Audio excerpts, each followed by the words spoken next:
Sou Pataxó, sou Xavante, Cariri, Yanomami, sou Tupi, Guarani, sou Carajá.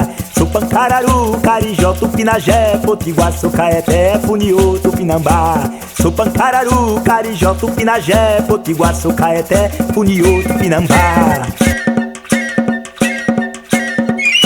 Eu estava querendo perguntar para o professor Joaquim Maná, chegou algum cabral aqui na sua praia também, professor Maná, ou ainda não?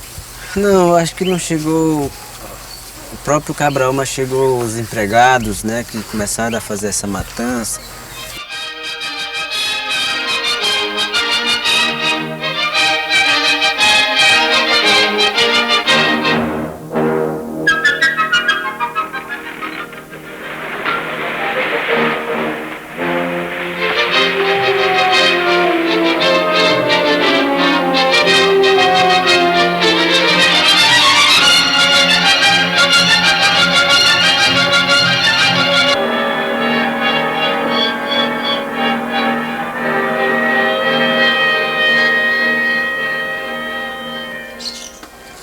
É por isso que a gente fala, porque os brancos falam que descobriu o Brasil, mas já tinha índio. Fica mentindo, fica falando, descobriu o Brasil, mas não descobriu não, porque já tinha Yanomami, já tinha Macuxi, já tinha outra tribo.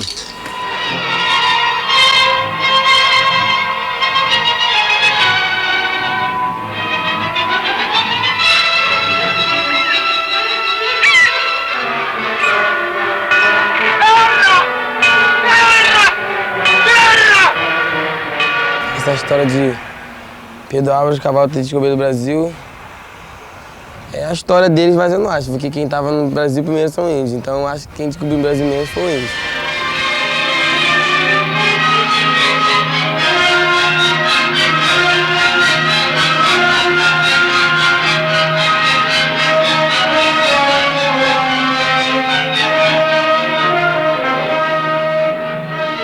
Não foi o Pedro lá que descobriu pra mim não foi. Ele só achou aqui o Brasil, porque quem descobriu na realidade foram os índios, esse país aqui, eles exploraram o Brasil inteiro.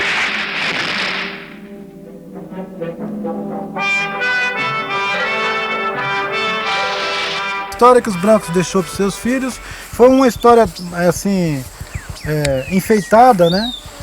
Chegaram na praia de canoa, nosso pessoal deu caju para eles, deu muita fruta para eles na praia, todos ficaram amigos.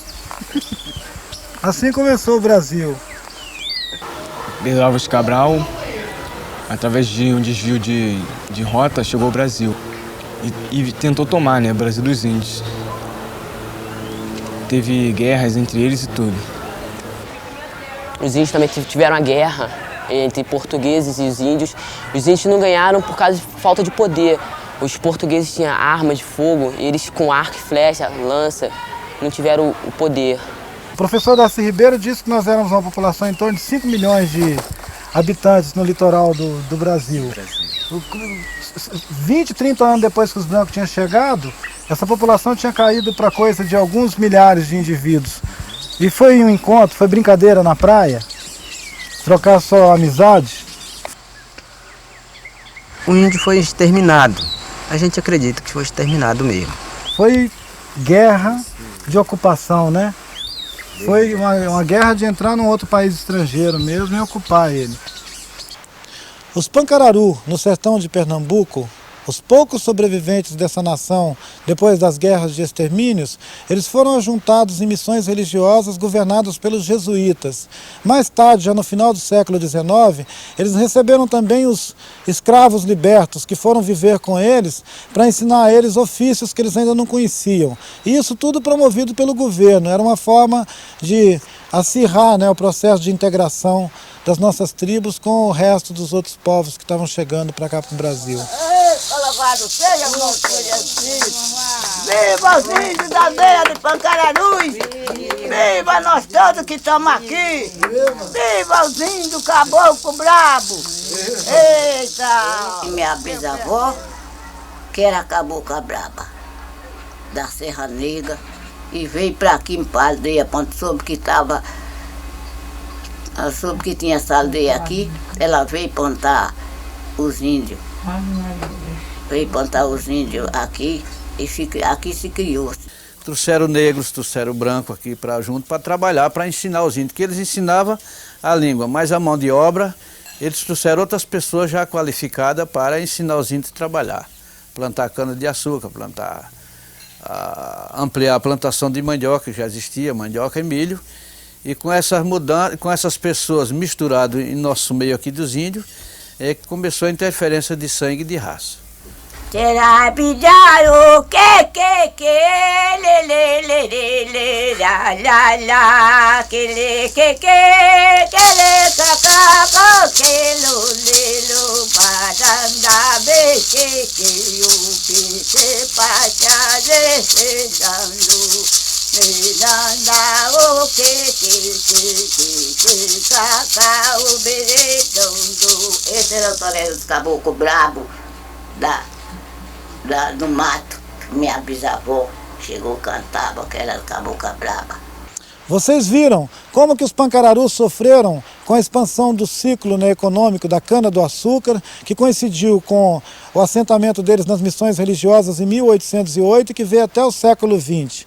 Agora, no século XX, nós assistimos de novo uma frente de expansão agropecuária e madeireiras, ameaçando a existência dos caingangue e causando uma guerra que quase que custou a vida de todos eles. Existe um conflito histórico com relação ao caingangue. Quando em 1910 começou a pacificação do caingangue, uma das primeiras coisas que se instala é a construção de linhas de transmissão nos territórios com o intuito de nos separar, de separar os aldeamentos. Então, e a coisa é feita a bala, aldeias inteiras são exterminadas. Eu até me lembro de uma passagem do livro de um antropólogo que ele fala assim, no depoimento de um bugreiro, que eram contratados bugreiros para matar os índios. Então, para você provar que você matou, tantos índios você matou, você levava a orelha ou escalco. Então, ele falava assim, que ele matou uma aldeia inteira, e no outro dia ele retornou à aldeia caingangue para ver se todo mundo estava morto. Ele falou, tinha um que estrebuchava, que ele virou os olhos, ele até parecia gente, né? Então, o preconceito era tão grande que nós não éramos vistos como pessoas, e sim como animais. E essa herança histórica, ela vem estrategicamente. O caingangue, que é um povo guerreiro, se acomodou. Houve um acomodamento até estratégico da parte. A gente perdeu os nossos territórios foram reduzidos. Então a gente se acomodou um pouco. A gente tinha que se acomodar para se fortalecer, para se resgatar, até para se unir de novo, até fisicamente, porque muitos foram dispersos. E agora, com o retomar da nossa história, com o retomar de uma série de coisas nossas, dos nossos rituais, a gente buscou na história essa necessidade da gente rever o que é nosso. Viu quanta coisa nova você já aprendeu sobre os índios no Brasil? Agora eu vou te convidar para ver o ponto de vista dos índios lá do Acre sobre a história do Brasil mesmo, essa história que você está vendo junto comigo aí, contada por gente de várias regiões do país. Todo povo indígena tem a sua história, a história de vida, a história do trabalho, a história da terra, a história da tradição e a história de todas as convivências daquele povo indígena. E com isso nós tentamos fazer um material que se dá o nome História Indígena, onde está todas as informações como são a vida do povo indígena do Acre. Nós, os professores indígenas do Acre, elaboramos uma cartilha História do Povo Indígena em 4 períodos. Tempo da maloca, tempo da correria, tempo do cativeiro e tempo do direito. Que no tempo da maloca, eu falo assim, era uma vida saudável, com muita fartura, com muita tradição. Então, naquela época, era mais sossegado os índios. Tempo das malocas. Eles iam caçar, né? Traziam muito alimento e era dificilmente também eles adoecer. Então, a vida deles era mais tranquila e mais sadios também e fortes. A correria era uma frente que chegava atacando os índios e os índios tinham por obrigação sair daquele lugar e sair fugindo. Isso que dá o nome da correria. E na época era muito difícil. Os velhos, para dormir, eles tinham que cavar um buraco para se deitar. Só atava a rede e ele se escondia debaixo da rede. Fazia um buraco e se deitava lá. Isso com a intenção de que quando alguém atirasse na rede, ele sabia que alguém estava atacando. Matava os índios, os homens, e alguns escapavam, corriam na mata, eles pegavam a mulher à força, os brancos, né? Aí ali, já, aquelas índias já pegavam a doença. As mulheres não tinham como ter tanto filho. Passou a ter várias doenças, acabou com vários povos. Morrendo cedo. Por que não podia ter tanto filho? Porque com 1 ou 2 filhos tinha como fugir, tinha como correr. Dessa correria passou a ter o nome do cativeiro, onde alguns contatos que o nosso povo indígena tiveram com vários patrões, com esses caucheiros, com os nordestinos, que vieram atrás do ciclo da borracha que estava acontecendo naquela época, né? Então passou a ter esse nome de cativeiro. O patrão obrigava o índio seringueiro, a profissão dele só para cortar, não para mais caçar, nem pescar e nem passear. Aí botava no serviço, bater os campos, e a vez que aquele pessoa que trabalha pouco, ele, a vez, só ele mesmo que tinha arma, né? Arma de fogo, teçado. A pessoa que trabalhava pouco, ele batia, a vez matava, né? Ele tem um calendário para eles trabalhar, né? Durante 15 dias, ele tem uma pessoa que vai, numa colocação, vai ver as borrachas, a produção dos seringueiros, né? Vai pesando. Nossa produção, a gente nem sabia o peso da borracha. A gente, assim na frente da gente mesmo, eles roubavam. Aí só trocava de mercadoria.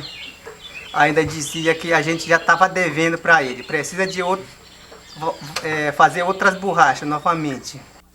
Que o Felizardo Cerqueira foi uma das pessoas que começou a juntar vários povos indígenas para manter eles como cativeiro, como trabalho. Eles então criaram um mecanismo de querer marcar os próprios índios. Por exemplo, aqui tem uma imagem, um dos velhos que ainda foi marcado nesse contato, ele ainda é vivo lá na terra indígena do Jordão. São então, duas letrinhas. Duas letrinhas. É um F e um C. Isso significa Felizardo Cerqueira. Então, ele... Esse é o nome do patrão dele? Isso, esse era o nome do patrão. É igual um dono. Igual um dono. É como se você marcasse os seus animais dizendo, esse é o meu animal. Pode ser identificado que foi eu que te amancei, essa palavra amancei. Ou por outros pode dizer, domestiquei. Um padre francês escreveu um texto dizendo que os índios eram mortos como se fossem animais, porque não eram batizados, não tinha nome em português.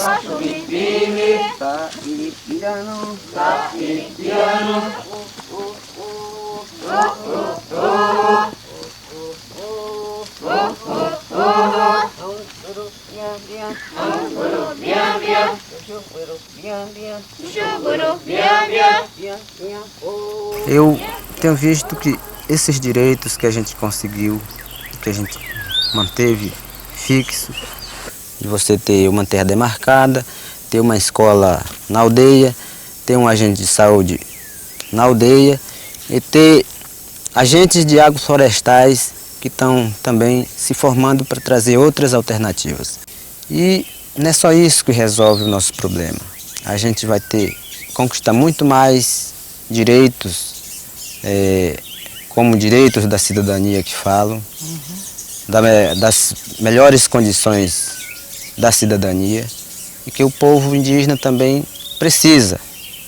Já tem vários direitos conquistados, mas precisamos conquistar muito mais ainda. Areioa é com prazer e valor. Deus Cantar.